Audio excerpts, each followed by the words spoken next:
Laura, why are you screaming at mom? That's not going to solve anything. I'm just frustrated. She's always asking for something, and I don't have time to take care of her every need. I understand that it can be difficult, but she's still your mother. You have to show her some respect. It's easy for you to say. You're not a real daughter to her like I am. What do you mean? I have always treated your mom like my mom, and I'm happy to help you take care of her. That's not the same thing. Stop acting like you're above it all. Laura, all I'm saying is that I'm willing to help. And it's not fair for you to take your frustrations out on your mom. Shut up, Daisy. You think you're her favorite, huh? Laura, please, calm down. You're being unreasonable. Oh yeah? And you're in my house. Get out. You're not welcome here. My name is Daisy, and I have been married to my husband Dave for over 10 years. We met when we were both in high school and have been inseparable ever since. We are both in our late 30s now, and our marriage is the best thing that has ever happened to me. I never thought I could be this happy, but my husband has shown me what true love is all about. Growing up in an orphanage, I missed out on a lot as a child. I didn't have the love and support that most kids have from their parents, and I always felt like something was missing in my life. However, when I met my husband, everything changed. He showed me what it means to have a family, and we have built a beautiful life together. Together, we have raised our son Jason to be a bright, young gentleman, just like his dad. What made my husband even more of a blessing to my life was his parents. Luckily, my parents-in-law took me in and loved me like I was their own daughter. They never made me feel like an outsider and always treated me with kindness and respect. I will forever be grateful for their love and support throughout the years. 2 years ago, my father-in-law passed away, and it was a hard time for everyone in the family. It was really tough to see my husband and his mother go through so much pain and grief. My father-in-law was a wonderful man, and his loss was felt by everyone who knew him. Despite the loss, my mother-in-law tried to stay strong and keep going. However, she eventually decided to move and stay with my sister-in-law, Laura, who lived in the same city. It was a tough decision for her to make, but we knew that it was the best thing for her. Even though she moved away, we were still keeping in touch and visiting each other whenever we could. My husband and I made sure to call her every week to check in and see how she was doing. It's important to us that she knew that we loved her and that she's always a part of our family. One day when I was visiting my mother-in-law, I walked into an argument. My sister-in-law Laura was yelling at our mother. She was so loud and angry, I couldn't even make out what she was trying to say. I could see the pain and hurt in my mother-in-law's eyes, and it broke my heart. Laura was so close to pushing our mother that I felt like I had to intervene. Laura, why are you screaming at mom? That's not going to solve anything. I'm so frustrated. She's always asking for something, and I don't have time to take care of her every need. I understand that it can be difficult, but she's still your mother. You have to show her some respect. It's easy for you to say you're not a real daughter to her like I am. What do you mean? I've always treated your mom like my own. and I'm happy to help you take care of her. That's not the same thing. Stop acting like you're above it all. Laura, all I'm saying is that I'm willing to help, and it's not fair for you to take your frustrations out on your mom. Shut up, Daisy. You think you're her favorite, huh? Laura, please, calm down. You're being unreasonable. Oh yeah? And you're in my house. Get out. You're not welcome here. Seeing that Laura had completely lost her temper, I quickly packed up my belongings and asked our mother to go outside and grab a coffee with me. Of course, it was not about the coffee. I just needed some alone time with her, so I could try and figure out what had happened between them.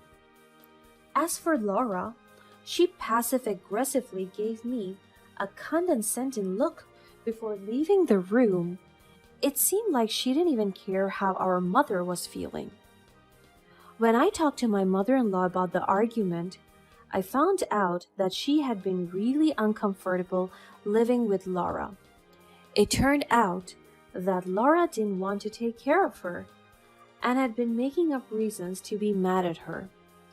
My mother-in-law felt like a burden and didn't want to cause any trouble, so she didn't say anything to us about it. That day, all she did was accidentally drop a flower vase to the floor, causing it to crack a little. And yet, Laura felt the need to scream at her like that. I was shocked and angry when I found out what was going on. How could Laura treat her own mother that way? Immediately, I knew what I had to do.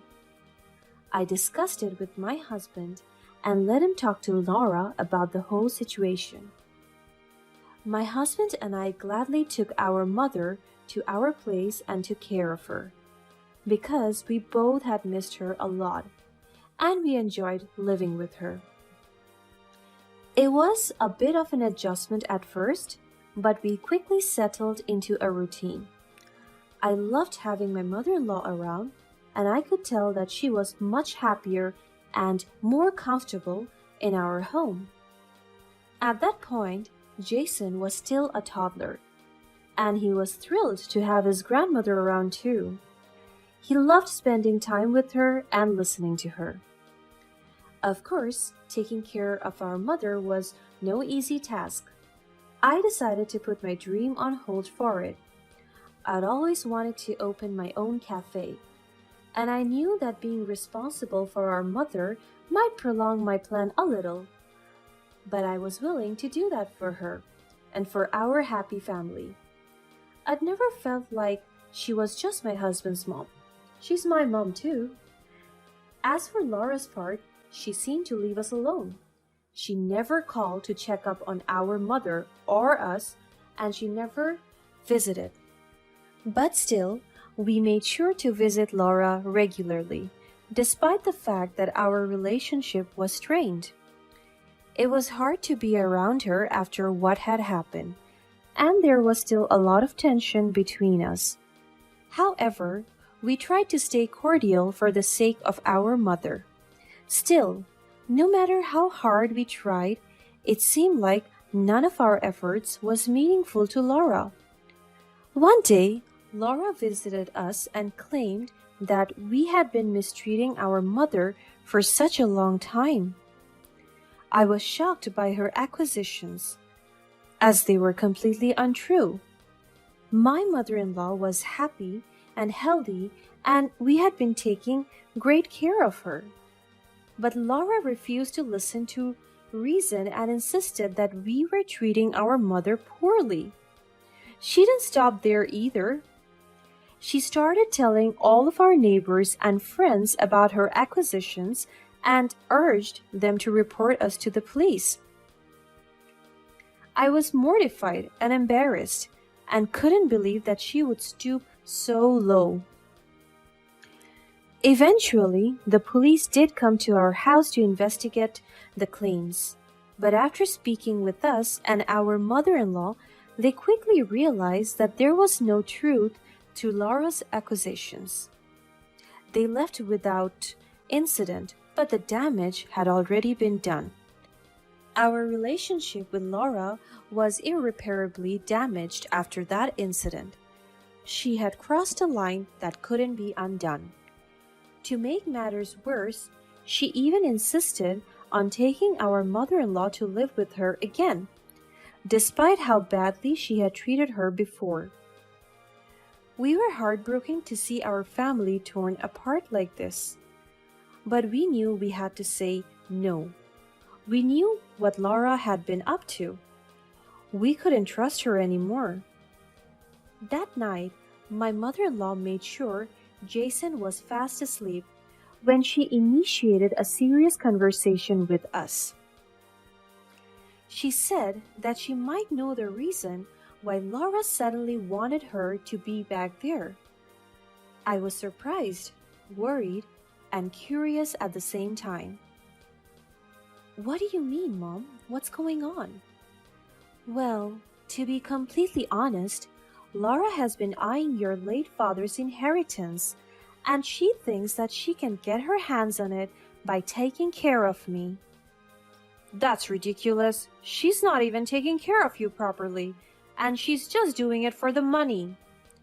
"I know, but your sister can be very manipulative, and she's been trying to convince me to come live with her." "That's terrible. Why would she do that?" "It's all about money, unfortunately." "I didn't even know that we were going to inherit anything." "I'm sorry, honey. We were keeping it a secret. Your father and I had a fund for you and Laura. The money should be accessible on your 30th birthday.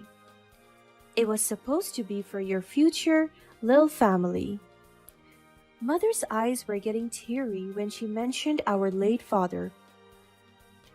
I was emotional too. I gave her a long, comforting hug, and I thanked her for being such a thoughtful, loving parent. Somehow, that gave her the strength to continue talking.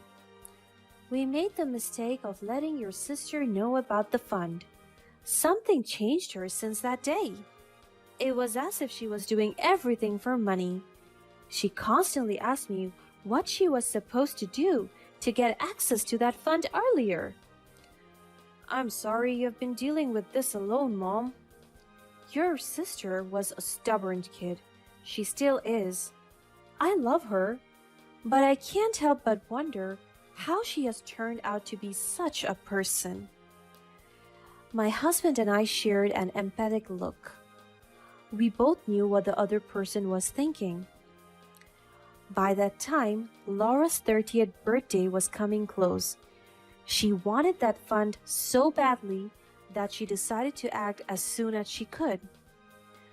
"But Mom, I don't get it. If she was going to get the fund anyway, why is she causing all of these troubles?" "All she has to do is wait. You're perfectly happy here with us, right?" "Yes, dear, but things are not so simple. You see, she suspected that I cut her out of that fund." "What? Why would she think that?" "You actually cut her out?" "No, of course I didn't. But she thought I did, because of how much she was screaming at me and mistreating me. The truth is, your dad was the only person who knew what was on his will. He was in charge of all the finances, and I was happy not to be involved." "But Laura thinks that you are?" "Yes, and she doesn't believe me when I try to talk to her. It was all about money to her now." "Mother, I'm sorry you're going through this. We'll do our best to keep you safe and sound, right here." We shared a warm hug, and we knew that with or without the fund, the three of us and Jason would always make a perfect family. I was worried but relieved because Mom could finally trust us enough to share the story with us. It must have been hard to carry such a huge burden alone. From that point on, Laura started visiting us often and persistently trying to get our mother to move in with her. She hung around our house a lot attempting to sway our opinion by giving us all kinds of empty promises about how she would take good care of our mom or how she would never scream at her again.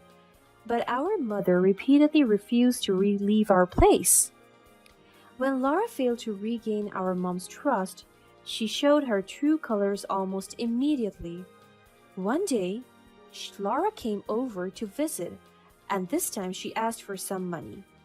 She said that she only needed $200,000 and that she wouldn't ask for anything else from us ever again. When we asked her what the money was for, she replied it was personal and that she couldn't talk about it. Obviously, none of us had that kind of money available. We didn't even know how much we would have from our late father's fund. Plus, we had a kid to raise. I was extremely agitated and overwhelmed with the situation, as Laura had become an immense burden on our mother. Her mental and physical health were both rapidly deteriorating, and I desperately wanted Laura to stay away from us to ensure our mom got the help she needed. Right when I was feeling so bad about everything, my husband stepped in. He assured me he would settle the situation. A few days later, Laura stopped showing up at our door. When I asked my husband what he did, he didn't give me all the details. He said that he managed to borrow some money from other people and took out some of his savings. He didn't want his sister to be a burden to us, and he had the responsibility for it. I was relieved, but I was also feeling really bad for him. I wish he didn't have to deal with so much stress coming from all the financial issues, but there wasn't much that we could do. At least, Laura did leave us alone. Dave and I were struggling for a long while. Financially, we were barely getting by.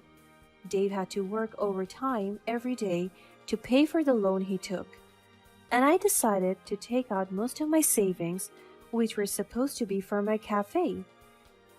Dave apologized so many times, but of course I didn't want to make him feel even worse.